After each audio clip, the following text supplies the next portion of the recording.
Respected Master Ji, Dr. A.K. Mukhopadhyay, Dr. Anil Joshi, Shri Inder Raj Aluwalia, and Dr. P.N. Ravindra, distinguished guests, ladies and gentlemen, very good afternoon to everyone present here.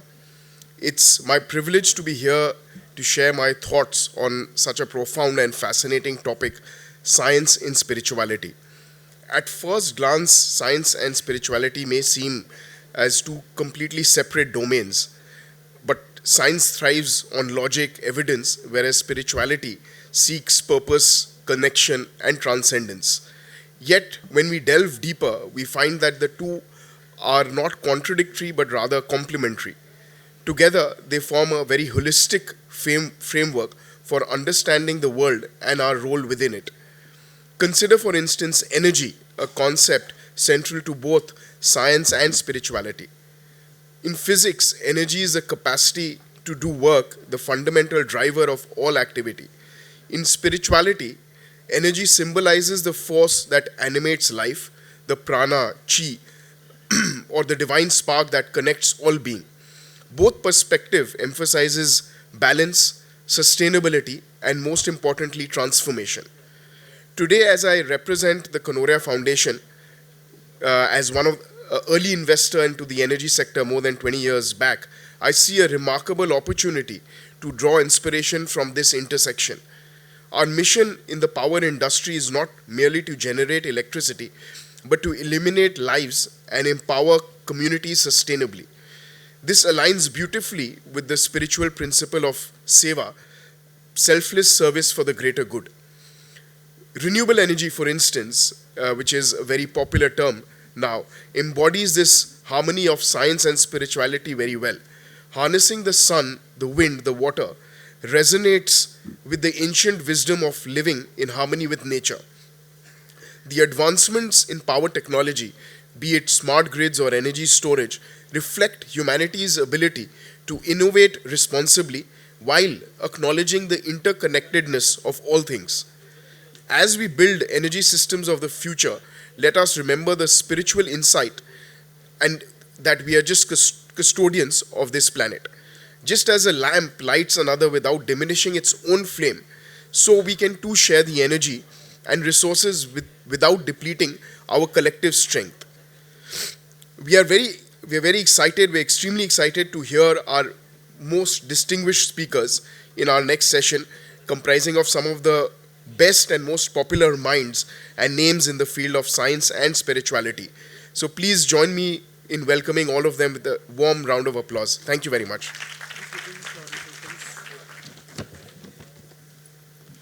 May I request Sri Raghav Raj Kanoria to give the flower tokens to Master Ji,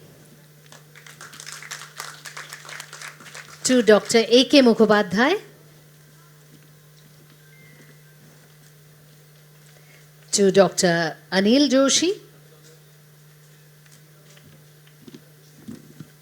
who would also be moderating this session, Mr. Inder Raj Aluwalia,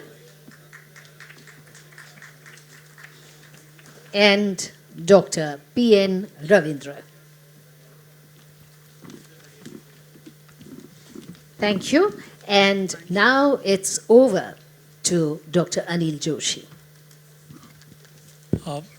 Thank you for the opportunity to be here among all of you. And we have a very distinguished panelist here who are going to elaborate on the science and spirituality and also how the two are exploring the truth. If you think about it, the ultimate goal of science is to find the truth. What is actually exists and how do we discover it? On the other hand, the spirituality is... Can you hold the mic closer to the mic? Sorry about that. On the other hand, spirituality is also a quest for finding the truth. There are different ways to look at the same problem, but here we have a number of great panelists, and I will start with Master Ji to suggest how he sees finding the truth either in spirituality or through science.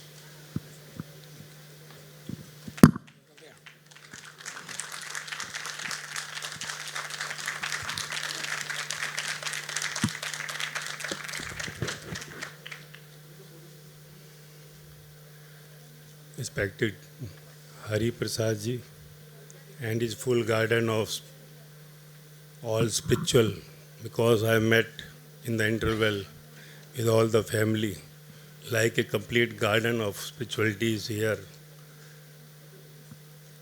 And all eminent speakers, Gurujan, or all my brothers and sisters. आज हम यहाँ पर जो इकट्ठे हुए हैं, we are here.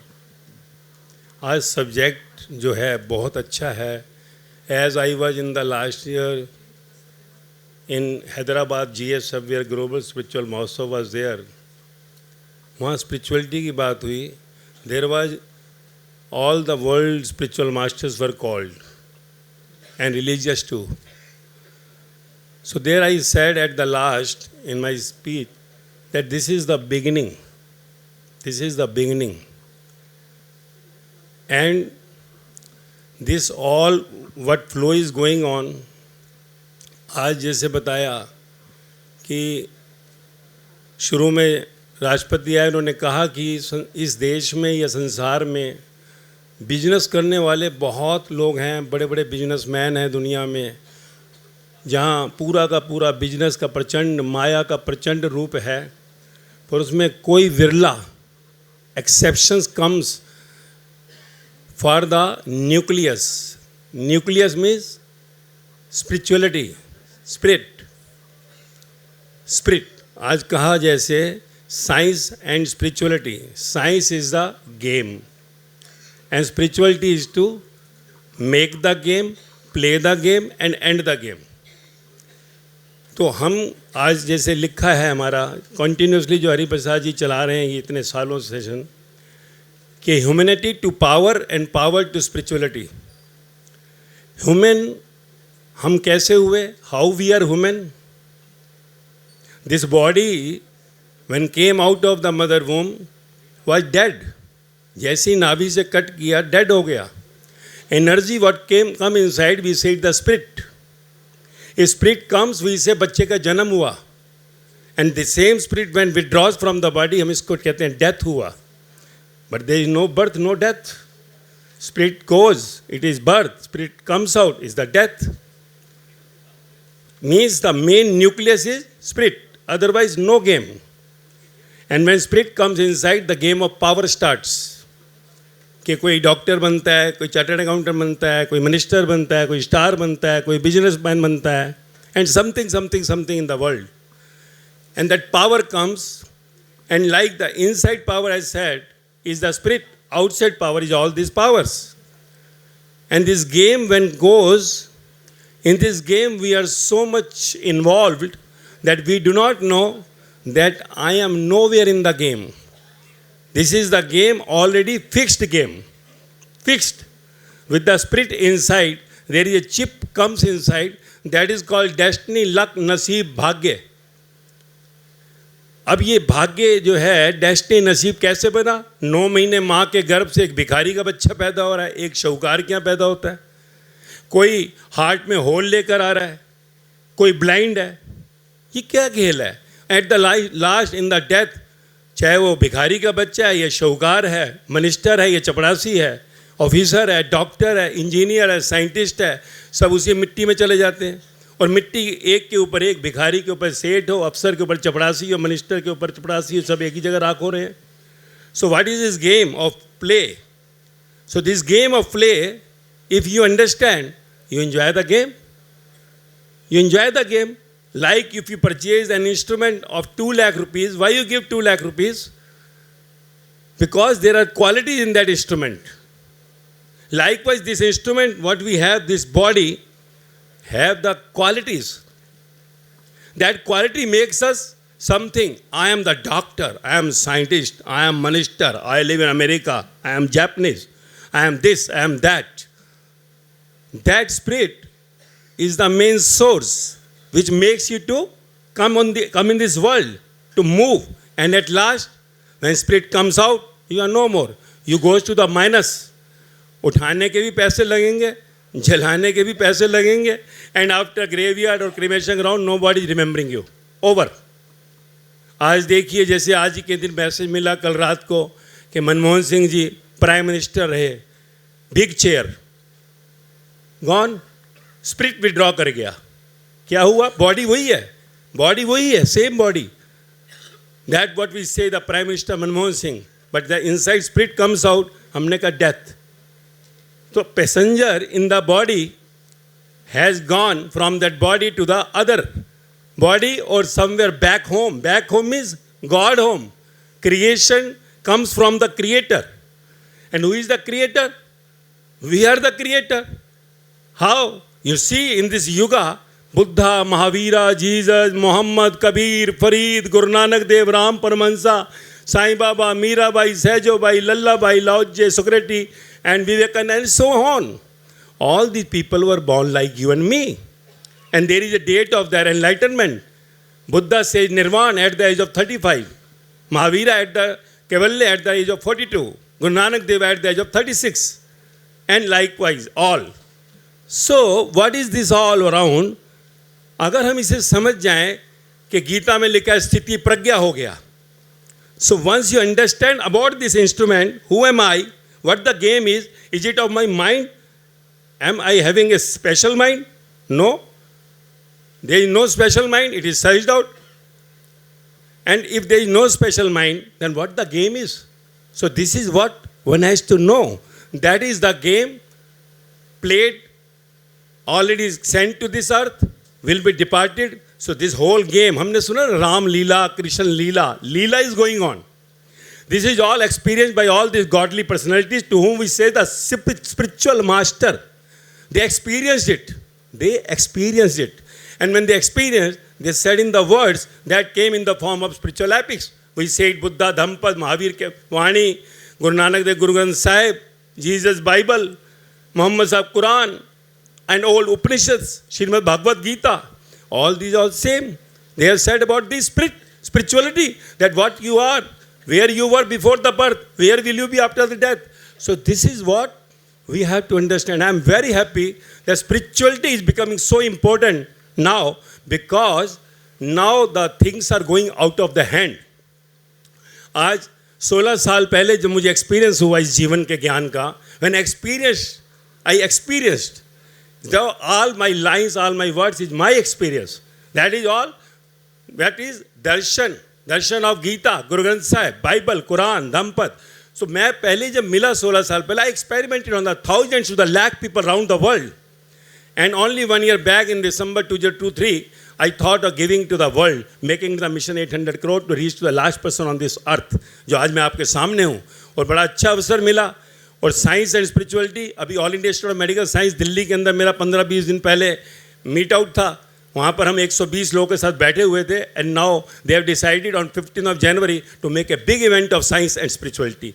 तो इतनी खुशी है कि स्पिरिचुअलिटी को इतनी आज इंपॉर्टेंस मिल रही है. पर स्पिरिचुअलिटी है क्या? We have to understand first that, because most of us are not aware of spirituality. Spirituality is the spirit which is in this body making you to move. Once it withdraws, you are that, you are no more. Death. But you will remain in that. But where? That you have to decide. वही ग्रंथ कह रहे हैं, गीता कह रही है, जो देवताओं को चाहते हैं वो देवताओं को पाते हैं, जो यक्षों को चाहते हैं यक्षों को पाते हैं, जो मुझ परमात्मा को चाहते हैं मुझ परमात्मा को चाहते हैं. भगवानुवाच, जो कृष्ण भगवान के, श्री कृष्ण के शरीर में भगवान बोलते हैं, भगवानुवाच. तो अभी हमें डिसाइड करना है भाई, after departing from this body where you want to go.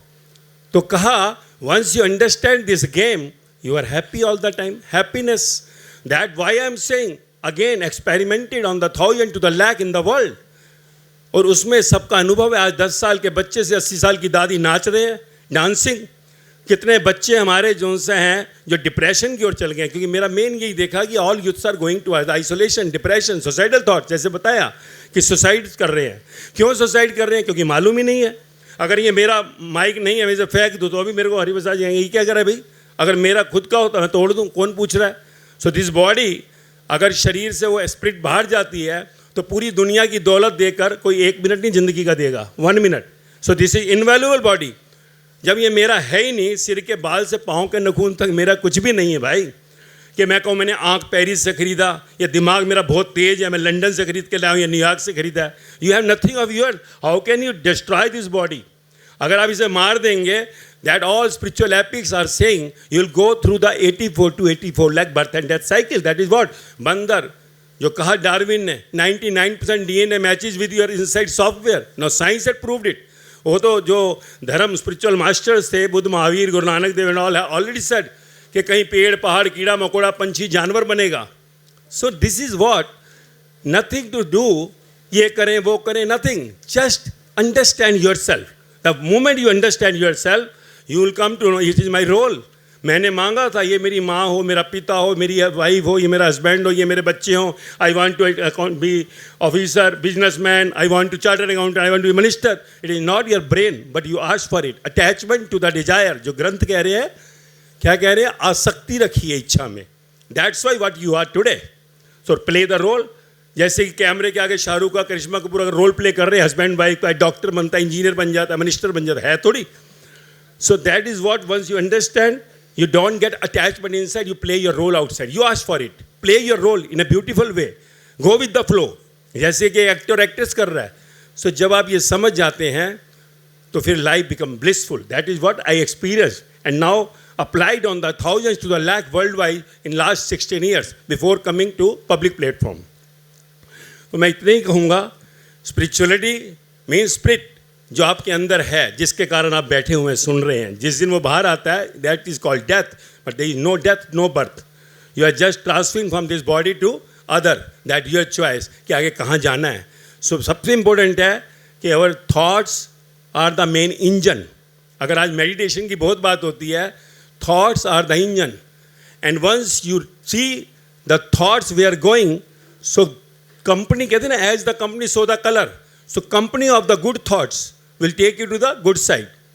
तो जैसे ही आपके good thoughts चलते हैं because I went through the same 16 years back. In the 9 days I was not anywhere. I was just within me with the thoughts 9 days and night continuously. And after that 9 days when I came out there was no Rajesh Kumar, old Rajesh Kumar name dead. Unknown to me that. So new name came the Master G. So this is not the name, Ma, that gives new birth. Star, S-T-E-R small. Star takes your negativity into positivity by listening to just Vani. What is a Gyan, knowledge. That is what given by the Gita. Krishna to Arjuna, Guru Nanak Dev to Guru Angad, Buddha to Sariputra. Same Gyan. कहीं पर कुछ करने को कहा ही नहीं. किसी ने भी नहीं कहा. ना बुद्धा, ना महावीर, ना गुरु नानक देव, ना कृष्ण भगवान ने कहा. But undoing what you are doing, because you are not I. So withdrawal of the I from inside and become a like toy. Just play the game. Life will be blissful. So G capital, Godism. तो कहा Master G capital. This is not the name. Actually this is like comes the name. Naturally it came. क्योंकि मेरे को मैं अपने को किसी तरह से दिखाना नहीं चाहता था कि मैं किसी संत या कोई लिबास दिखाऊं. I am like you. Family है बच्चे हैं बिजनेस करते थे बम्बई में ऑल फर्स्ट क्लास. पूरी बॉडी जो सी है मेडिकली कहें तो destroyed 120-200 blood pressure full body cholesterol. 17 साल से पर 22 घंटे 20 घंटे रोज बोलता आ रहा हूँ और कभी जो सा बेडशीट मुंह पर नहीं डाला कि तबीयत खराब है आज नहीं जाऊँगा कहीं. Non stop. तो इसलिए जीवन का ये सार मिला है. Understand your spirit. You are nothing. You are nothing. If once you understand outside game you are something. मैं ये मैं वो but inside you are nothing. If you understand this, then automatically we all are one. सब में एक ही है समाया. फिर चाहे Buddha Mahavira Jesus Mohammad Kabir Farid Guru Nanak Dev Ram Paramhans Sai Baba Mirabai Sahjobai लल्लाबाई लौजे सुकरेटी all give the different roots but goes to the one point. एक ओंकार सतनाम सबका मालिक एक. God is one. एक ही अल्लाह अद्वैत. So we all are कहा ना वसुधैव कुटुंबकम. हम एक ही है भाई. तो गेम खेलने के लिए है नहीं तो शमशान भी अलग अलग होते. एक के ऊपर एक सब जल रहे हैं. सो बस इतना अनुभव हुआ था. आपके बीच में मौका मिला है और बहुत अच्छा प्लेटफॉर्म और फिर नाम भी हरि प्रसाद. तो इन्होंने जो इतना बढ़िया जो ये प्लेटफॉर्म और इतने सालों से कहते हैं ना कीचड़ में कमल खिलता है. तो माया तो कीचड़ है घुसता ही चला जाता आदमी. पर यहाँ इतना एम्पायर होने के बाद भी इन्होंने स्पिरिचुअलिटी के इस कदम को उठाया.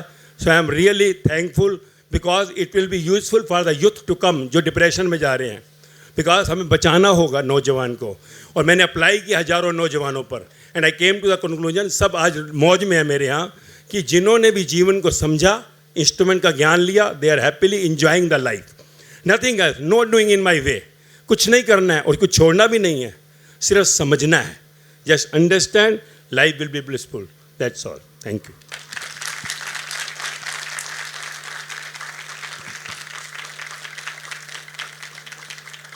What a passionate speech and the conversation that he had, Master Ji.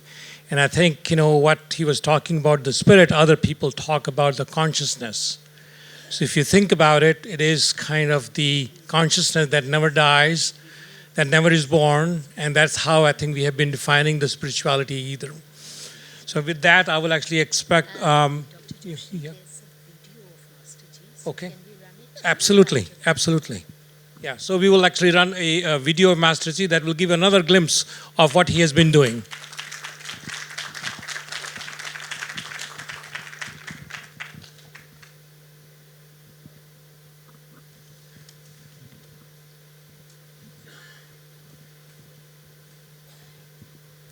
Can we start the video, please? Yes, thank you.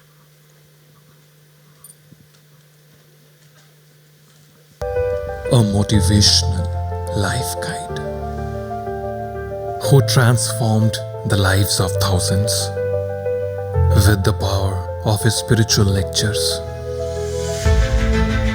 Master Ji recently shared the stage with the President and the Vice President of India at the Global Spiritual Mahotsav in Hyderabad.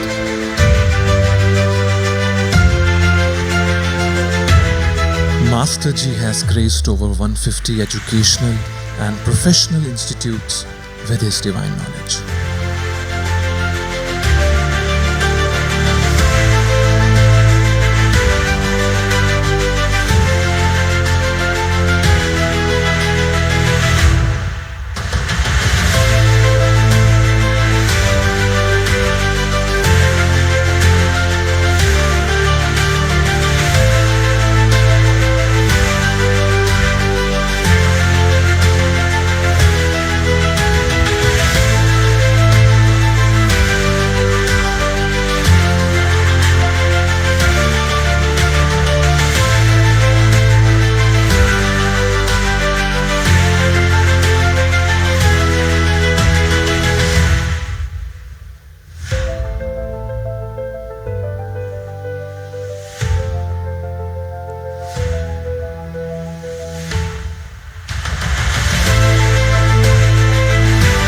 His Vanis show the path to permanent happiness and relax.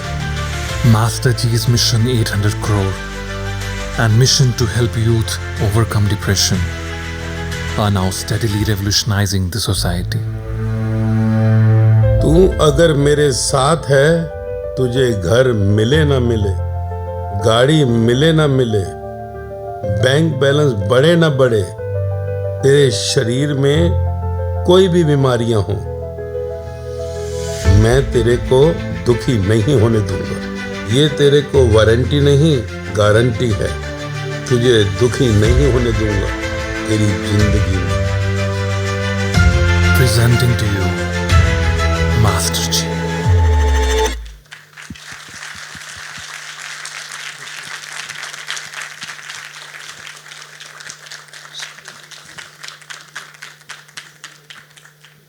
So I would like to request Dr. Ravindra here to share his insights about the spirituality and science and what he has learned that we can all share with him.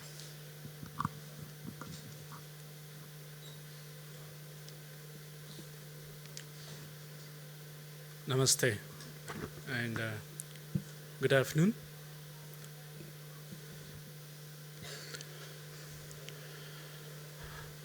It's a great pleasure and honor to be here, and thank you, Konoria Sahab, for such a wonderful event and inviting me to share a couple of my thoughts.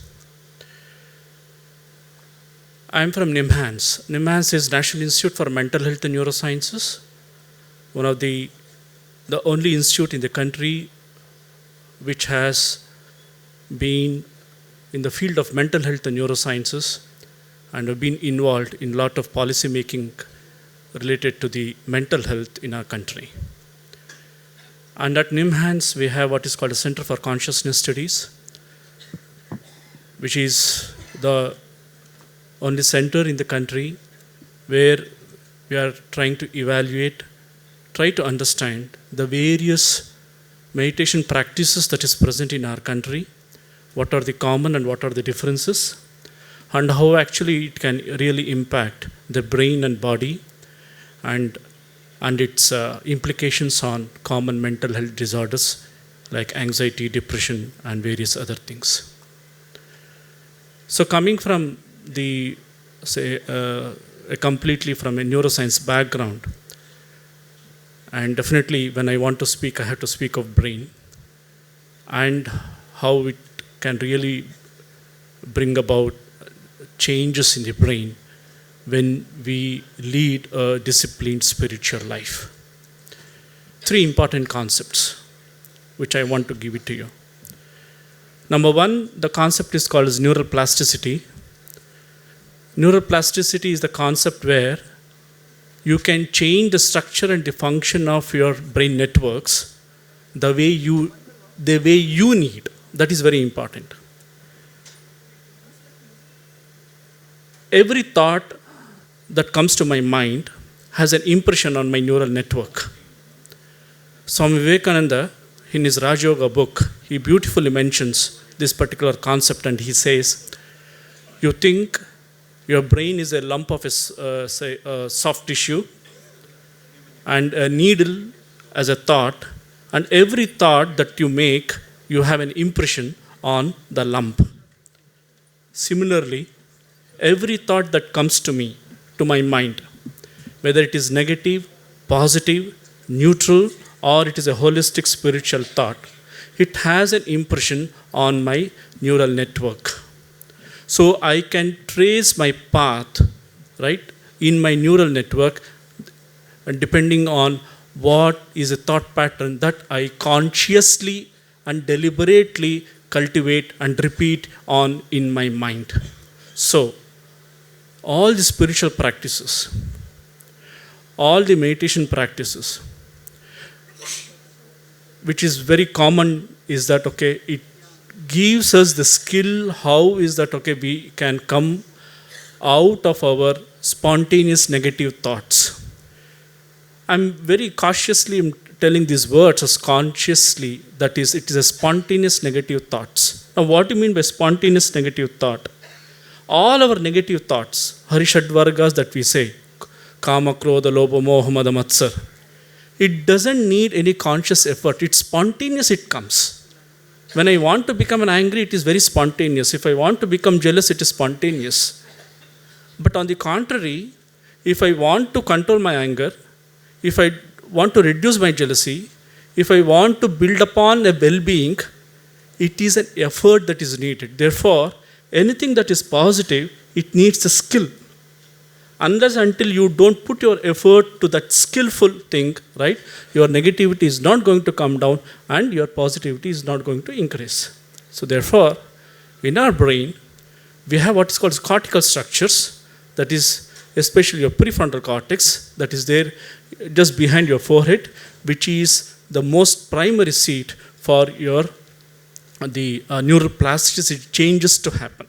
So therefore, we have to sow a seed of spirituality and the positivity to our frontal cortex. Then only we can expect a very good contented life down the course of the line. But if you sow a seed of negativity in my frontal cortex, a neem seed here, and later I expect an Alfonso mango, it is not going to come. So therefore, in the formative years, in the educational sector, integrating these spiritual ideas, integrating these holistic ideas plays a very, very important role in which we shape our structure of our brain and mind. So this is one concept which is called as neuroplasticity. The second concept, see, whatever I'm telling you is about a very hardcore empirical evidence of the work that has been established in the field of academia and also in the field of work that what we are venturing at NIMHANS, is about the mind-body synchrony. Even though our ancient wisdom with yoga and meditation has told about the mind-body synchrony, but only in the latest now we are seeing that how actually this mind-brain or mind-body synchrony can be brought about. Mind you, mind-body synchrony is a bidirectional highway. Now what do you mean by bidirectional highway? Whatever the thoughts that arises in my mind and its impact on my neural network has an impact on my body, and whatever the way I say modulate my bodily things, it has an impact on my brain or on my mind. Therefore, the what we eat, the way we breathe plays a very, very important role, including the physical activity or the exercise or yoga, because these things harness my peripheral system. It will harness my immunological system. It will harness my respiratory system. It will harness my cardiovascular system and cardiorespiratory system. The rhythmic understanding of how the rhythm that we generate in my body, how this rhythm is going to get integrated in my neural network, is what it brings the synchrony as that as in well-being. This is what, from the neuroscience perspective, I can call it as a microcosm. Second one, how do I really synchronize with the environment? It is not that only within me, but how do I really interact with an environment plays a very, very important role. Every input that I get from the environment, it can be with an interaction, it can be with the nature, or it can be anything. Now, the synchrony that comes with the environment, my whole mind-body complex has to be synchronized with in tune with the environmental input. Now, when my biological system gets synchronized with my environmental input, is what that means. At that point of time, what I feel, okay, I am one with the nature. Otherwise, all of the time we feel, okay, nature is different, I am different. So I am here to exploit nature. Nature is nothing. This is what the society has been harnessed all these days. But today, we have a lot of empirical evidences to tell that my mind-body synchrony, and it has to be synchronized with the environmental input, then that sense of oneness is going to emerge. Now, with this basic understanding, how is that, okay, we can really integrate all the spiritual ideas come into picture? Now, one of the most basic thing about one being a very spiritual is about the goodness, right? Always where we have the tendency always to be positive. There are experimental evidences to tell that. Even as a kid, right? A 5 months or 6 months old kid, when you have a doll, play, where a pair of doll is helping each other, another pair of doll, okay, it is not, it is bullying with each other, and then you ask the child to pick up the doll. Spontaneously, doll picks the pair of the doll that helped each other. But 5 months, 6 months old kid doesn't know what is good and what is bad. How is that a kid spontaneously approaches, right, the doll that has helped each other? And this has been repeatedly, it has been shown in child psychology studies that tells that goodness is innate in us, and it is ingrained in us, and it is hardwired in us. It is there, but naturally it is there with us. Now, because of many other social learnings, because of many other layers of things that we have learned in the society, right, we have really suppressed this particular goodness. Now, the whole issue of being, whether it's yoga, meditation, philosophy, is that how do I, right, come back to this particular being spontaneously being happy and spontaneously being good, for which all my other concepts that I have, right, about me, cognitive self, my emotional self, my ego self, all these things, layer by layer by layer, it has to be reduced, it has to be reduced, it has to be reduced, it has to be reduced. Does that work in brain? Yes, it works in brain. Brain is, and the body is structured in a hierarchical way. right? In every hierarchy, it can be cognitive hierarchy, it can be an emotional hierarchy, it can be egoistic hierarchy, right? You have the impulses that comes where the generation of ego comes up. Now, when these comes down, right, and it happens in the brain, right, the spontaneous about the goodness is it should be it is a natural outcome, right, of all these spiritual and the meditation practices. Now, all these things were there in our wisdom, but today it is really catching up because science is talking that. Science is talking about our ancient wisdom, but this language is very, very powerful. It's a powerful language. So therefore, this is the best time probably in our lifetime that we can see that where science and spirituality has to integrate with each other for the common good. And probably, and this place being in Kolkata, right, where it has a very high integration of science and spirituality. Giants like Swami Vivekananda was here, J.C. Bose was here, Satyendranath Bose was here, right?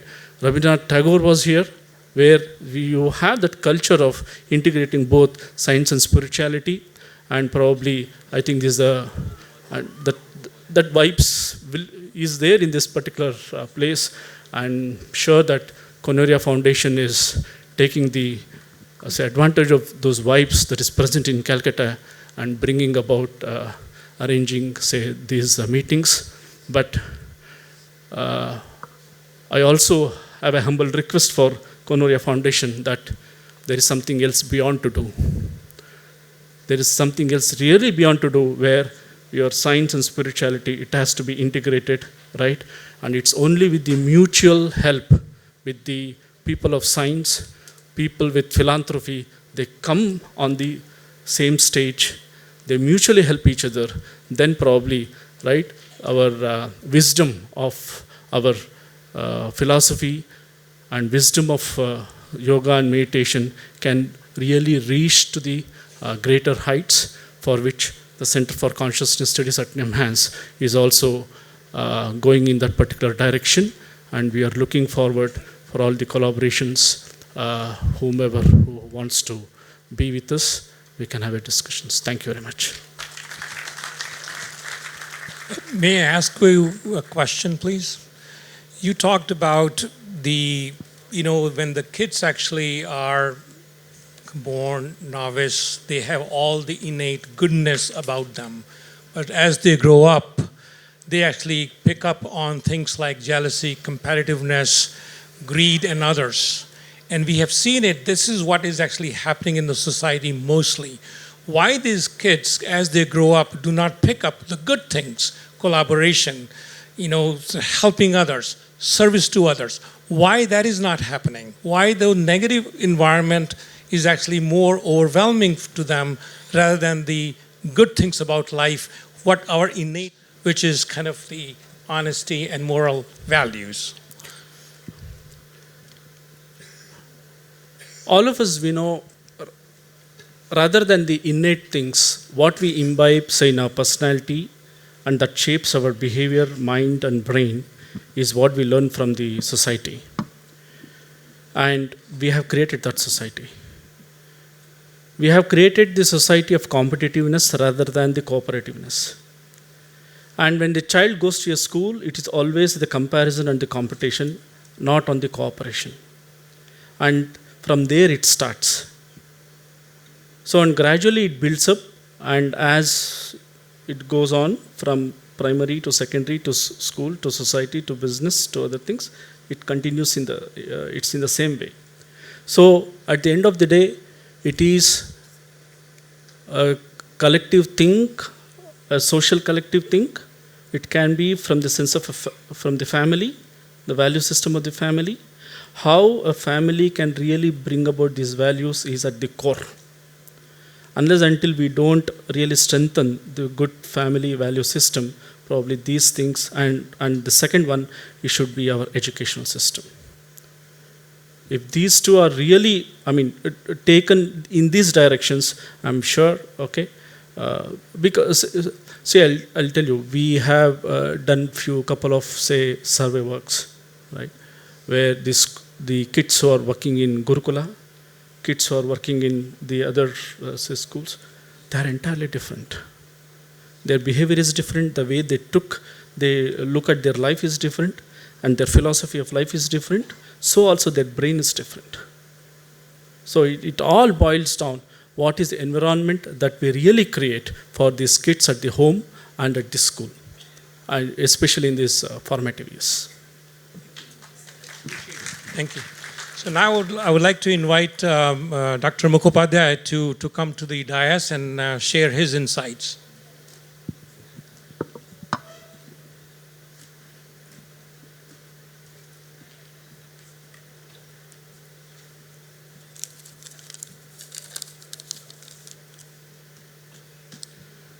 Dr. Kanoria family, the Kanoria Foundation, distinguished speaker on the dais, and distinguished audience of the dais. This conference, I think it is unique in the sense that there is only one heading, science and spirituality. No speaker has been given any individual heading. Usually in a conference, there is a broad heading, but under that broad heading, different speakers speaks on different heading. So any of the speakers do not have any heading, and we have to speak on science in spirituality. That is one uniqueness. Two, there is no time that you have been given 5 minutes, 10 minutes, 15 minutes. You have to divide that it is 1 hour session, and according to that you have to prepare yourself that it is 10 minutes or 15 minutes or 5 minutes. These two uniqueness of this seminar. So the way I thought the science and spirituality should be presented, so I am presenting. I had 1 hour presentation in my PowerPoint, half an hour presentation. I have brought all these, but I found these are not necessary here, because the audience is a mixed audience. This is not science alone, not spirituality alone, not humanities alone. They want all three together. This is another uniqueness of this conference.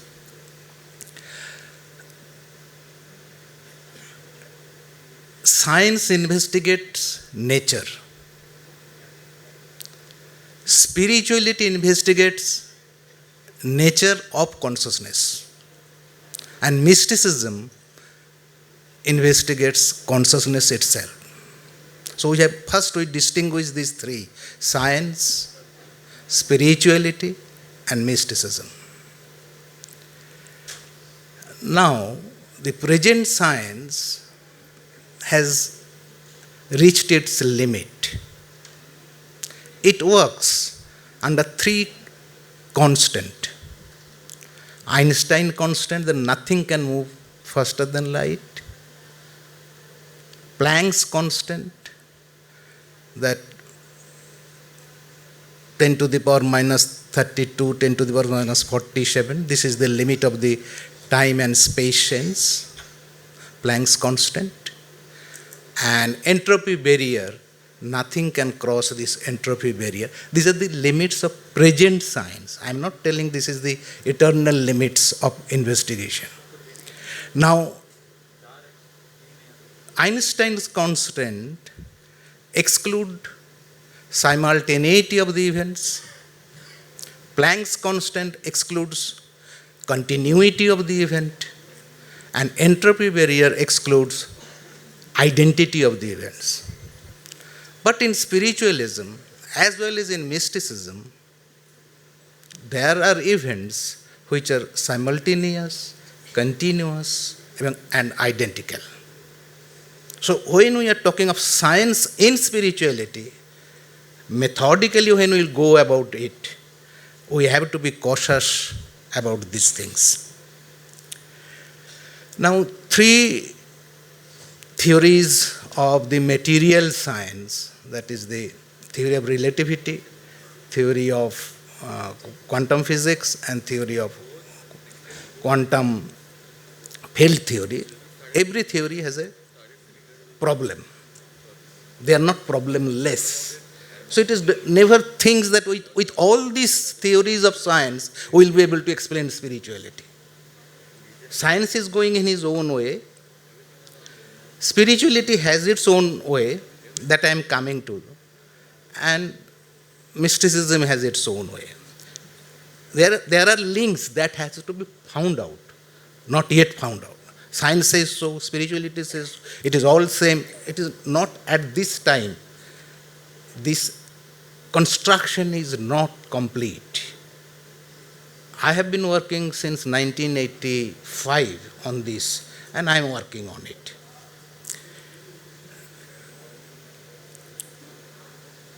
Now, even broadly if we speak, we do not have a science of information. We have science of signal in physics. There are many who are developing this science of information, but it has to be developed, accepted in science. Signal is never intentional. Information is always intentional. And signal to information conversion is done by mind. We have no instrument which can convert a signal into an information. What AI does, it is not intelligence at all. It does only pattern sorting out. So, the first step going towards that, which convert or which operation converts signal into an information. Now it is being done in mind. But we do not have any device outside which can convert signal into information, or an information loaded things, not signal loaded, signal pattern loaded thing. Information loaded thing can be brought down to a signal. This is one. Second is, we do not know what are the constituents of psyche. We have a stream of psychology. In medicine, we have psychiatry. Psychology is in humanities. Psychiatry is in medicine. But we do not know. You ask the doctors. I was at AIMS for 40 years. You ask the psychology, psychiatry doctors, what do you mean by psyche? Oh, it is mind. No, it is self. It is information processing within the brain. It is consciousness. Ultimately, it is consciousness. Nothing can happen unless there is a life. So somehow, these four components are related to life. So we have to construct what is psyche, the system psyche, the cognitive orchestra. This is second point. And all things are in life. We do not know what is life. We say there is a subtle part of life, there is a gross part of life, metabolome, proteome, genome, epigenome, etc. That is life. And there is a subtle part of life. We have not integrated yet. Now, once we take care of these three areas in science, we are moving towards spirituality. Then how can you put it, all these three, into neuroscience? In the brain. Brain is very important. A plant is conscious, a small animal is conscious, but they do not have brain or developed brain. Plant to brain nahi hai. Plant does not have a brain. Even this single cell exhibit conscious activities. They take decision, they choose. They convert signal into information. Single cell converts signal into information. And accordingly they act. But we do not know how this signal is converted into information. So, there's so many lapse on our part, scientists who are doing science of spirituality. Now, consciousness comes at last. I started with my speech with this: consciousness is actually mysticism, but nature of consciousness is spirituality. To investigate the nature of consciousness is the spirituality. Now, when we do science of consciousness, there is ontologically consciousness is the highest. We look at its operation, epistemology, axiology, phenomenology. These are the science of consciousness. On the other hand, if we take consciousness as an inviolable constant, and all the man-made statistical constants are flux in nature, just like Planck's constant, just like relativity constant, velocity of light constant. These constants are flux in nature. Then we open multiple doors of science. So taking consciousness as the inviolable constant and all other man-made constants are flux in nature, we open multiple new doors of science. And when we do science of consciousness, this is science for consciousness. When we do science of consciousness, then we look at the consciousness ontologically at the highest position. It has its own operation. It has its phenomenology. It has its axiology, means value system, ethics, and aesthetics. Now, if you look at the principle of the neural science, first author is the Kandel, who is a Nobel laureate. There he says that consciousness is three basic functions: cognition, will, and emotion / feelings. Now, if you ask the medical student which is first, feelings or emotion,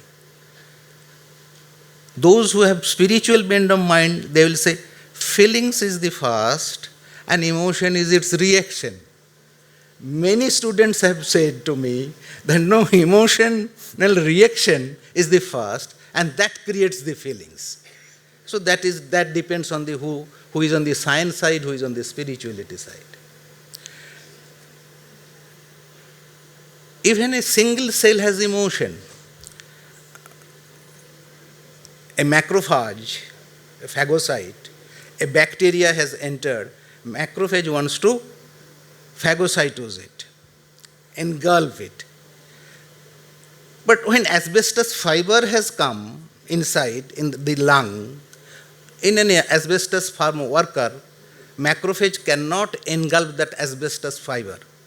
So what it does, it pours all its destroying enzymes outside. This is called frustrated phagocytosis. This term is used. This is in pathology textbook. Frustrated phagocytosis. That means cell has an emotion. And that frustrated phagocytosis with outpouring of the enzymes outside the cell is the cause of asbestosis of lungs, incurable disease, occupational disease. So, we are far away from science in consciousness. We have started, we are talking about it, but those who are serious, those who are developing it, they are taking it seriously. Now, what is the time frame? Everything needs a time frame. Now, I will say that if you look at this development of science, science usually develops 100 years, 100 years, 100 years. 19th century was the Newton, Galileo, this classical physics developed. 20th century was the century of quantum physics and relativity. 21st century will develop science of information. People will be very clear about what is information. And information means mind. So the psychology will also be cleared in this 21st century. 22nd century, the next century, we will be knowing life. And 23rd century, the real science of consciousness or science of consciousness will come out. So all of us are working 3 centuries ahead. That's very profound, very, very profound. My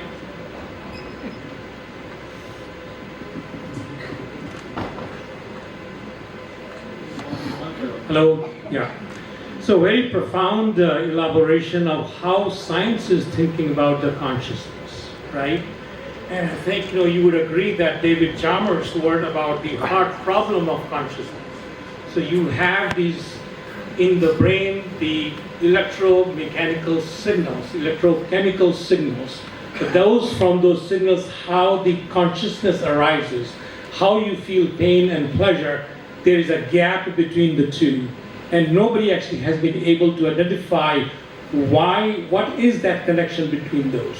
So you can study the electrochemical signals in the brain, in the frontal cortex, everything you can do. But what you cannot, or at least so far, and maybe Dr. Mukhopadhyay is absolutely right, it will take us centuries before we can do that. But I would actually make a comment here about Adi Shankaracharya, right? The 1200 years ago, or something of that sort. He defined consciousness as this, and I think many of you here would be aware of his Nirvana Shatakam. Exalted spiritual people of different religions, Gurbani or Bani is like a vast and deep ocean of knowledge and divinity. It is actually an all-in-one roadmap to follow the true path of life and live it on a higher plane.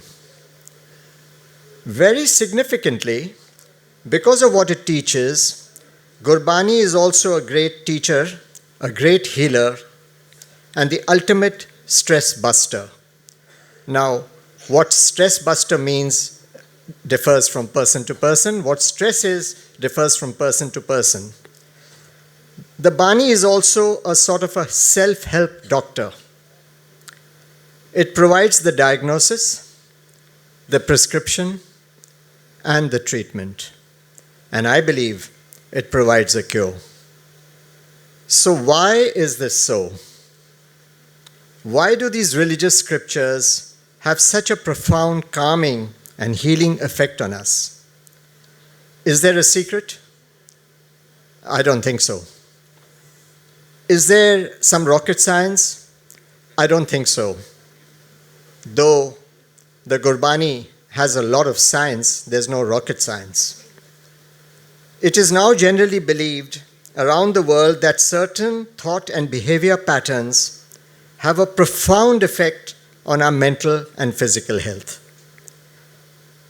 During the course of today, I learned a lot about this from very eminent people who are experts in this.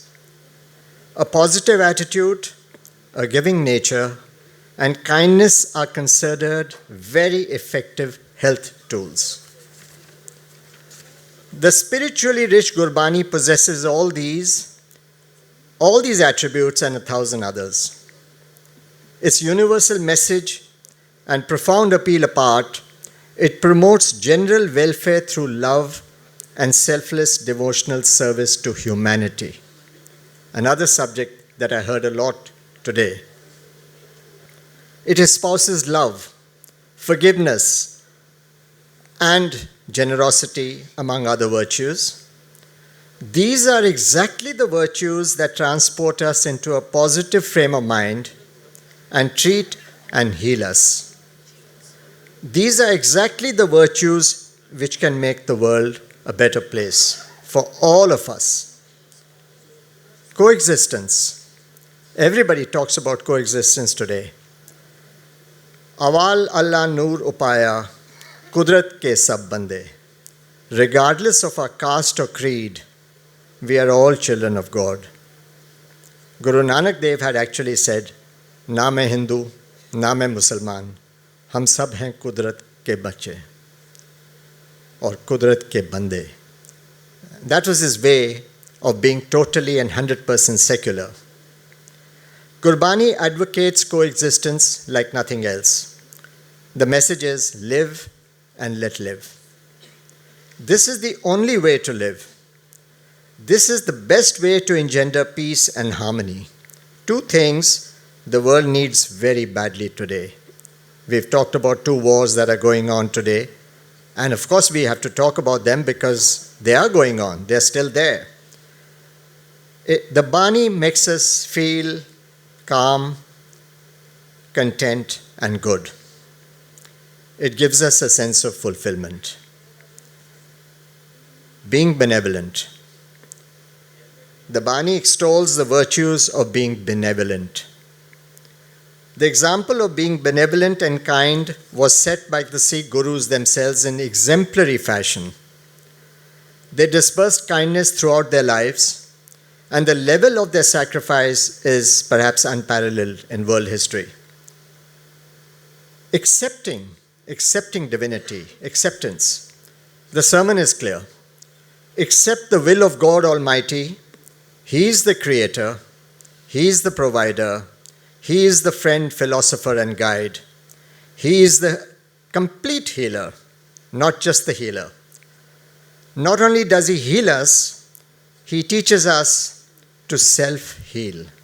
That is a very, very important point that is being debated all over the world today. That is there something called self-healing? Can we help our bodies? Can we help our minds? Protecting the environment. Pavan Guru Pani Pita, Mata Dharat Mahat. Balihal Kudrat Vesya. The Gurbani tells us that the natural elements are akin to our parents. Today the world has realized the folly of deforestation and water wastage and the havoc thus unleashed in the world. The sad truth is that whether we like it or not, whatever is now being done is a case of too little, too late. The message was there, but we were not listening. The writing was on the wall, but we refused to read it. Avoiding addictions and greed. Gurbani teaches us to avoid addictions.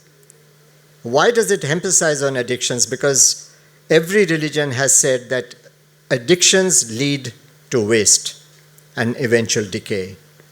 Addictions overpower us, then imprison us, and eventually ruin our lives.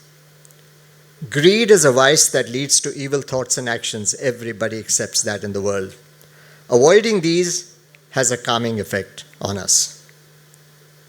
Being kind to women. Guru Nanak Dev had strongly advocated being nice to women. He was the first strong, shrill voice to actually espouse this cause. The Gurbani tells us to treat women with equality, because from equality comes goodness. If you treat someone as an equal to start with, eventually you will treat him as even being above you. That was the ultimate goal. Family concerns. Such an issue in the world today. Almost every family has some issues. That's part of life. But the Gurbani tells us it addresses family concerns, it dispels suspicions and doubts, and it develops a form of altruism, unity, and common betterment. Imagine how much the world would better be. The world would be advised to, should we say, take heed of certain values. And imagine what would happen if people practice what they read. Now, many of us read scriptures, including myself, but whether I practice them or not is highly, highly debatable. But If you stick with the holy scriptures of the Guru Granth Sahib, the Bhagavad Gita, the Quran, the Bible, there's so much similarity in them, and they are bursting with wisdom and goodness. Family concerns and problems create great stress. Addressing these helps us in every possible way. If you talk to the stress masters of the world, doctors who have spent 50 years in this subject, they will tell you that 50% stress comes from those immediately around you, family members. And that is natural because we live in a material world. We eat material food. Therefore, it's natural. The scriptures of the Gurbani and other holy books help us, weaning us away from negativity. So spiritually, socially, culturally, and poetically rich are the hymns of the Bani that they wean seekers away from the negative and damaging characteristics of human nature, which are mainly hatred, bigotry, fanaticism, and irrational impulses. By doing this, it soothes our nerves and brings out the best in human beings. It is therapy in its purest, rawest form. People are good. Gurbani teaches us how to put that good to good use.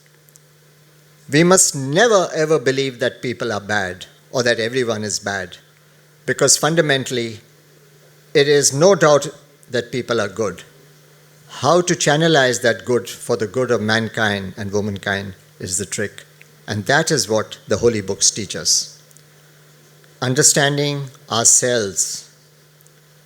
Those who understand and are devoted to the Gurbani automatically learn about self-realization, self-introspection, self-discipline, and simplicity. Armed with such knowledge, they can learn to steer their own paths. With it comes a degree of independence. They attain spiritual bliss and solace through recitation of God's name. Bliss and solace which is actually understandable, which is actually be chewable, which is actually digestible. They do this without ignoring their household duties or losing their earthly touch. The Gurbani stresses on the fact that if you have lost connection with your family, with your environment, with your work, then you have failed. You can't just give up everything. You have to stick to what you're doing and yet do it with the good of the world in mind. This form of meditation, according to this theory, is again the ultimate stress buster. The Gurbani advocates the Jivan Mukta way of life, which means attaining salvation while alive. I must try to do something while I'm alive, rather than fall into the thought process that if I do this, I'll go to hell, if I do this, I'll go to heaven. I mean, those have been there for thousands of years, but the Bani tells us to do good while we are here. The here and now is what is needed. It also extols the virtue of renouncing one's pride, attachment, and greed, and focusing on doing good for humanity through seva. The simple message is, the more possessions you have, the slower you move. There were two men who grew up together. One of them was a very ordinary Joe. The other one had achieved more, but he also had a giant ego. And one day they decided to walk together for 7 kilometers up a hill, and it was a form of a race. And midway there was a reception committee for the man who had been achieving, and this reception committee gave him a huge silver trophy. So they carried on with the journey, with the walk, but this man with the ego then had that silver trophy to carry. And that slowed him down. And the other man who had achieved nothing won the race. So actually the Gurbani tells us that if your ego is weighing you down, then you are your own worst enemy. The messaging is strong and clear. We can be our own doctors, psychiatrists, and consultants. We can. We can help ourselves. Because only once we've helped ourselves can we help others. When you're in an aircraft, they always say, if there's a drop in cabin pressure, first put the mask on yourself and then put it on the people. If we can help ourselves, surely we can help others. All this will enable us to help others and thereby create a better world. What does Gurdwara mean? Very few people know. I myself didn't know. The word Gurdwara comes from Guru's door, the doorway to the Guru. When you enter that doorway, you meet the Guru. When I enter here, I meet the host. And therefore, in the Gurdwara, all efforts are made to make you feel that you've actually come through the door of God. In my own way, in spite of the lifestyle I lead, I have sensed this without being an authority. So, when we talk about science and philosophy with spiritualism, the topic is so vast. I mean, it's like 20 oceans rolled into one. But I believe that, after all, a bucket fills up one drop at a time. And we learn also one drop at a time. And like I said, the commonality of all the holy books, the Bible, the Gita, the Quran, the Guru Granth Sahib, of which I talked about, this similarity did not just happen. It happened for one reason. All the gods and the sages had similar thinking. They were far, far, far above us in a cosmic zone. So the wisdom is all there. The goodness is all there. The messaging is very strong and very clear. We just have to ensure that we don't miss it. Ladies and gentlemen, thank you very much. Thank you, Dr. Aluwalia. Certainly great words of wisdom and bringing all the religion teachings into one small talk. I would like to now open the floor for questions and answers. So please go ahead and ask your question.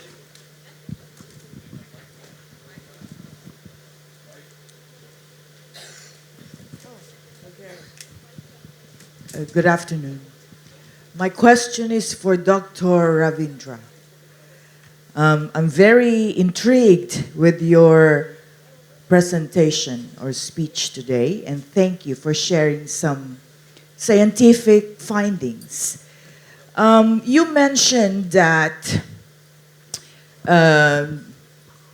negative thoughts works the brain spontaneously. How the brain works spontaneously on negative thoughts. However, to do good, the brains has to make extra effort, right? Can you give us a glimpse on what's happening on the brains of these psychopaths, murderers, killers? Do they have the capability to make an effort?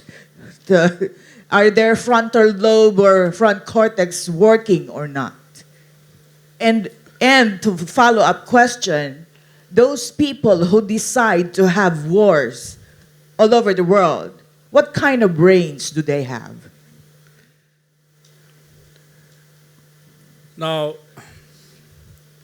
I was talking to you about the concept of neural plasticity, where you have a limbic brain, where your emotional part of the brain, and also you have a cortical part of the brain, okay, which is highly developed, say, in the human beings, where if you want to regulate your emotions, right, your higher cortical brain has to it should have a control over your emotional part of the brain, right?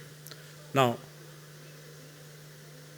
the concept of neuroplasticity also tells that whatever the the content that is there in your mind, which you repeat consciously and repeatedly. I'm telling that words with a sense of responsibility. Consciously and repeatedly, right? That part of the brain is what is going to become, it rules your life. Okay? Now, so therefore, in all the psychopaths, I'm just giving a very, a general answer, not a very academic answer.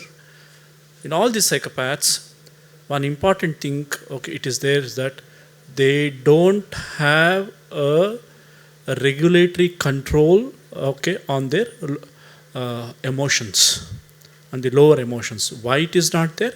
Because they have not attempted to consciously regulate it. They have been brought about in, say in that particular way, or in that particular way of the thinking. Okay, this is a general answer for your first question. Second question, no answer from my side. Thank you. Sorry, I was gonna, follow up. So, based on your answer, it means that we have solution for people who are possibly psychopaths. Yes, That yes, can yes, be yes. avoided. Yes, definitely. Even at early age. Yes, definitely. Thank you very much. Yeah, I think I had a question and on the neuroplasticity side, and the follow-up on the what Dr. Anil said about children, actually. So children, when in early years they don't have formed ego, right, and then ego is formed later on, and as depending upon what means they're using and how that formed ego is coming to being, that actually shapes their personality, right? And I think in the enlightenment state, when a person goes through, they lose the form ego. So then how does the neuroplasticity circuits work around in the process of enlightenment and loss of formed ego to go back to their childlike state? Yeah, that's just some explanation. Yeah, the question is that, I think, so as we, grow from, children to become an adult, right, there is a form ego that, as a identifying yourself, right, actually, so identity of the self, and then the way enlightenment is described is that, you lose that formed ego, and then now yourself, you identify with your inner being and also connected with. So I think I was just looking at how neuroplasticity side, how does it work actually? Yeah. The technical terminology for this particular thing about de-identification with yourself. I mean, see, there are multiple levels of where we identify with ourselves. The most basic thing that I identify myself is with my body, right? And whether, say, you're a psychopath, you're a spiritual person, or you identify with your body. That is always there. Then subsequently you have, say, multiple layers of your own identification. Okay? So ego is a very broad terminology, so in that sense. So you have emotional identification of yourself, you have an autobiographical association of yourself, you have an emotional identification of yourself, right? Now, when all these different levels of identification, it goes down, the technical term, it is called as deification. In the neuroscience, it is called as process of deification, right? Where your sense of I-ness, which starts, say, with your body, which goes to your mind level, which goes to your buddhi level, it goes to your memory level, it goes to your cognition level, it goes to your emotional level, and when these processes, with your meditation, right, when it comes down and comes down and comes down and comes down, right, this process called as deification. In this process of deification, what happens? We have something called as intrinsic time scales in your neural network. We know about the sense of time. Sense of time, I'm not talking about the sense of time of your 24 hours, right? But the sense of time in which your neural oscillation, it oscillates, right? So we have what is called as intrinsic, say, time scale, okay? When my intrinsic time scale of myself, Okay, myself, my neural network and the intrinsic time scales of my external environment, they are in synchrony with each other, right? Then my object subject differentiation, it will not be there. I feel everything is one. Okay, so this technical term, it is called as autocorrelation window, ACW, right? When you have a longer autocorrelation window in your neural network, you feel that, okay, whatever the environment that you are interacting with, whomever that you are interacting with, okay, they belong to me. Okay, so therefore your object and subject identification, right, it goes on reducing, reducing and reducing and reducing. And this is what the whole, okay, thing is there with your meditation practices. So at the end of the day, it is your intrinsic time scale, how vary it is. You have a very small intrinsic time scale, or you have a very bigger intrinsic time scale, say in your brain, is what it determines how do you identify yourself with someone else. Okay, thank you. Wonderful, thank you. Yes.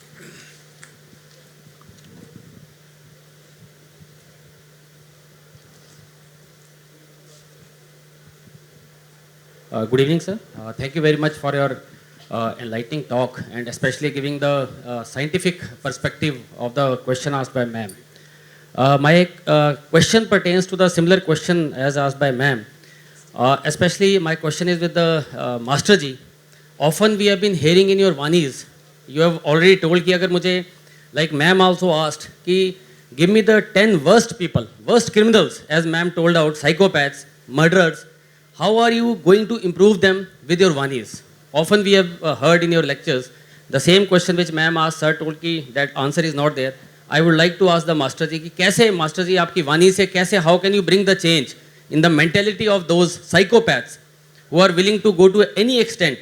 They are the, in fact, for the very purpose of our getting together is to improve the society. How can your lectures help out in improving those people so that it starts from the inner peace to the world peace which we are talking about? See, as I said in my lecture, the Vani, that once you understand about yourself, because we keep on going that what we know inside with our mind, because mind when searches out more and more, it get confuses. As I said you that human we are born, and then with the power we have become inhuman. And spirituality is the one science that tells you about the spirit, which makes your body to move. Once you understand the whole theory of your being, then you realize what mistakes you have done. Because all what you do against the nature, against the law. No, see, we are sitting in silence because we know here silence is required. Once you go outside, you keep on talking. You know the red signal we have not to cross. There will be accident, maybe fine. Likewise, they are the rules when we have come on this earth. There are the rules that you have under that Shruti, Samrati, Upanishads, that why you are here. Once this instrument had come, how this instrument is to be operated. That is what said in the old spiritual epics. Once you understand that, let it be the criminal, the most criminal person on this earth. Once he understands, he realizes that what I am doing, why not for me? We have read many things in spiritual epics. There were Ratnakar, there were Unglimar, and today I have hundreds and thousands of people with me to whom I have applied. Just nothing. In 16 years, just listen and listen. Nothing doing. No search out. Just listen, and Vani a day keeps your all sufferings away. With the guarantee. The negativity goes off because you are not aware of yourself and you are just thinking, overthinking, going left and right unnecessarily. You see, once you go into mobile today, what our youths are facing, overthinking. That is not my subject, but I am continuously going, and not only one guide, there are thousands of guides, like. So, who is right? So then that overthinking creates that disturbance in the mind. And then, see now, thousand, not thousand, lakhs of cases are there with the youth. They say, अरे मैंने उसमें जो है ना mobile में ऐसा देखा था, so I done it. So this is all negativity. How it comes when our brain goes beyond. Beyond means where we are not aware of that this is only the limited role given to us. We are not to go out of the way. So one who has gone into the negativity, he has to just understand. And once he understands, he goes with the flow. I am nothing. I have to play my role. So this is what you have to just understand yourself. We do not know anything about ourselves, but we have billions of knowledge outside world. And about, if I ask how the destiny is made, how you become doctor, how you become scientist, how you become so billionaire, no answer to it. We will say we had done so hard work. Who has done the hard work? Body belongs to you, hands belongs to you, eyes belongs to you, brain belongs to you. Nothing is yours. You are nothing. It is all inside, is predestined, what we say. It is fitted here. Inside is just sanchait karma, prarabdha karma, kriman karma. That is said in Gita. Guru Granth Sahib says, karma sadra ketu. So inside it is already chip comes at the time of birth with the spirit. And body starts moving, role starts, and the whole game is going on. Like an actor, actress had the script, they knows what is the next role. We do not know the next role, but we are not knowing, so we are just making reaction to it, and that goes inside. We attach to the role, then it is disturbed. I am the father, I am the mother, I am the husband, I am the wife, I am big, I am this, I am that. So that I, that's what said ego, attachment to the role makes your disturbances. So once you understand about instrument, this is a solution for all the suffering. So all negative goes off. You become the simple as you were born, a little kid. All is fine then. Nothing. कुछ भी नहीं है फिर सिर्फ समझना है अपने को. And everything is clean. Understood. Then life will keep on going. फिर बाहर गेम प्ले करो. जो भी है डॉक्टर का रोल मिला, इंजीनियर का, चार्टर्ड अकाउंटेंट का, रिसर्चर का, बिजनेसमैन का. Play the role and go out of this birth and death cycle. That's what said by all the spiritual masters born on this earth. Buddha, Mahavira, Jesus, Muhammad, Kabir, Farid, Guru Nanak Dev, Ram, all these people said the same thing. So just know about yourself. No negative will remain. Already experienced myself and applied on thousands, and all have seen the results. Gradually all are coming to the same happy state. Nothing, just listening, listening and listening. Suniye, suniye, suniye. It is said by Guru Nanak Dev, said by Kabira, suno bhai sadho. Jesus said, आँखों वाले अंधों, कानों वाले बहरों. यानी सुनो भाई. All said the same. Buddha said Shravan. So सिर्फ सुनो है, समझना है. Nothing is going, making so complicated. Everything very clear. Just enjoy the life. Know about your instrument. Who am I? Thank you very much, Master Ji, for the wonderful answer.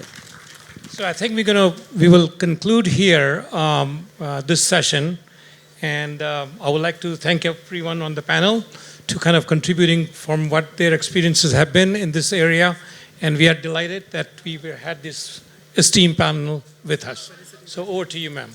Thank you so much. May we now request Dr. H.P. Kanoria to felicitate all the speakers, all the panelists, and also the moderator.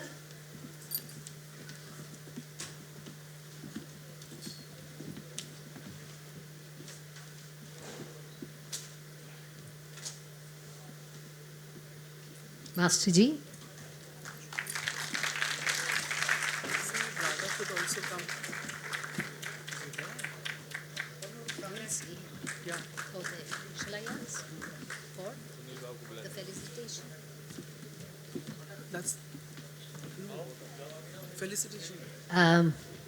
Dr. Joshi, the moderator.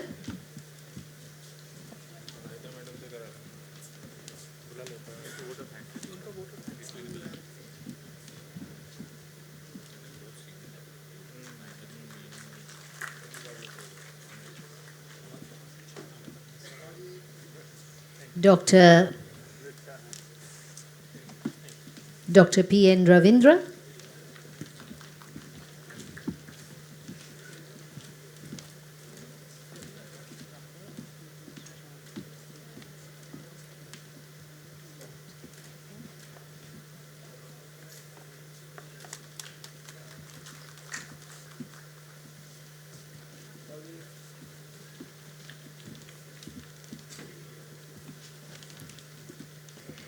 Mr. Inderraj Aluwalia.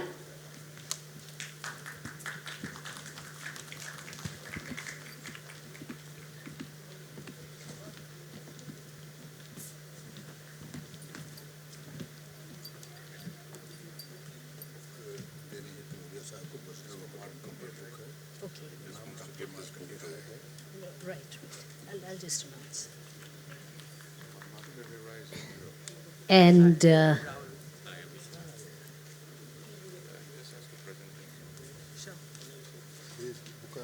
And Dr. A.K. Mukhopadhyay. Give it to Dr. Kanoria.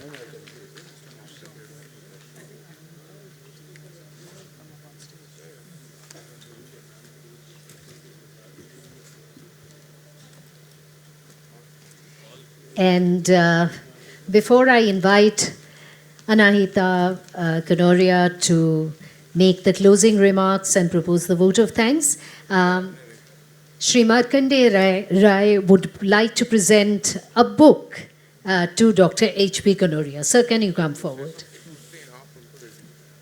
Sir, this side would be better. Can you come from the front? Yes.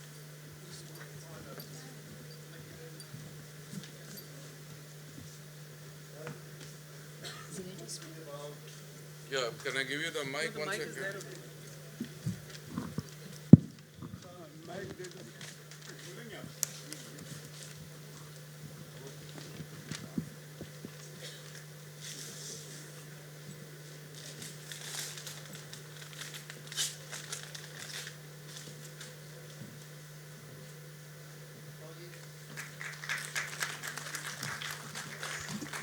Good afternoon to everybody. I am really thankful to Dr. Kanoria to launch this book on Basdava Kutumbakam, the way forward for global peace. As you know that last year, India was the chairman of G20 and the main topic was Basdava Kutumbakam, one earth, one family, one future. My concern was that now the report has been published, it has been put in the shelf, how to implement that. Many people have talked today also, Masterji also talked about Basdava Kutumbakam. But my question is how to realize it. By talking, can we achieve that one? So this book is talking what type of values we have to bring in the life, what type of education we have to bring from school to tertiary education, what type of policies and institutions we have to develop so that we can bring the human consciousness at the level that we can believe really in one family under God. Vasudhaiva Kutumbakam. So I will really feel proud and very happy to see all of you and to present this book to Dr. H.P. Kanoria ji, who has supported the conference last year, and that conference was on Vasudhaiva Kutumbakam before G20. My conference was by Global Peace Foundation in April 11 to 13, and Dr. Kanoria and his foundation has supported that conference in New Delhi in Le Meridien Hotel, and the topic was, surprisingly, you will not believe, Vasudhaiva Kutumbakam, a vision for advancing human consciousness for peace. And based on that one, this book has been published on Delhi Declaration. So thank you, sir. And this copy is for you, sir. Thank you so much. Thank you, Mr. Rai. Thank you very much. All in one, one in all. This is the concept. Eko aham bahushyami, what Kanoria ji has mentioned in his speech, Eko aham bahushyami, God thought that I am alone, so he manifested all of us in his own form. So let us see how we can realize that dream. Because we say that if one person see a dream, it is a dream. But many start seeing the same dream, it can come to the reality. So we have not to wait for 2,000 to 3,000. Rather, we want to realize within our lifetime. And I hope Dr. Kanoria Foundation is working, and together we can make it. Can we make it? Yes. Let us become the peace ambassador from today and to promote Vasudhaiva Kutumbakam. How we can promote? See the neighborhood. I feel that whole poverty can be eradicated in one day if who can afford can adopt one child in the country and at least feed one person in the neighborhood. No one will be hungry and no one will be poor. So thank you so much. We have to start working on that one. This century is century of action. Thank you, sir. Thank you very much. May I now request Anahita Kanoria to wrap up and make the closing remarks and thank all our distinguished guests. Thank you, sir. Thank you.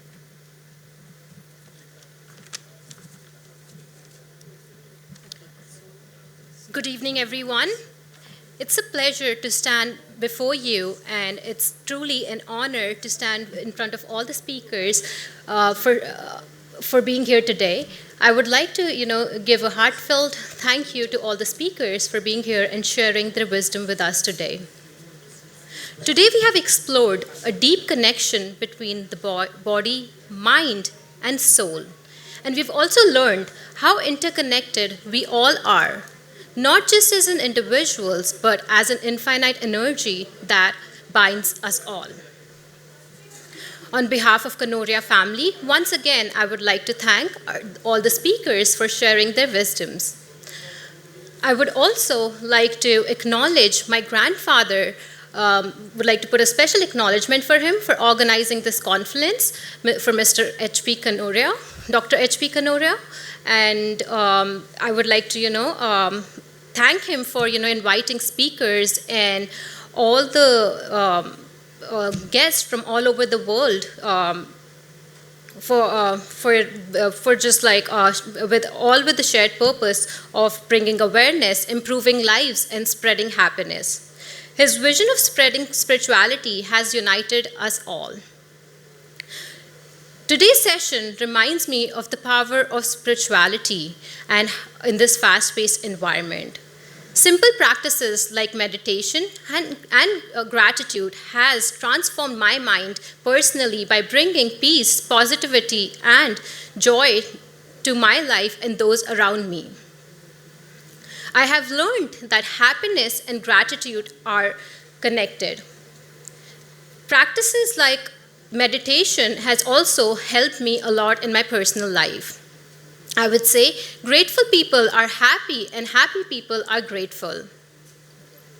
Though my background is in finance, I'm not a spiritual leader or a religious leader, but I truly believe in being a good human being and reflecting inwards and practicing gratitude. I have realized that science and spirituality complement each other. Science reveals the power of mind, while spirituality helps to channel that power for peace, wisdom, and personal growth. As we learned today that science helps us understand how the world works through facts, experiments, and evidences, while inner conscious and spirituality connects us to a deeper purpose and meaning in life. Balancing the two has taught me to trust life's journey, let things unfold naturally, and embrace harmony between mind and spirit, leading to a true transformation. Before I close, I would like to thank our curious audience and everybody who has worked behind the scenes to make today possible. Your energy has been the true heart of the event today. A special thanks to all those who have traveled from far to be here with us today. As we close, let's try to take these insights into the new year, guided by knowledge and spirituality. Wishing you all peace, purpose, and a life filled with gratitude. Thank you.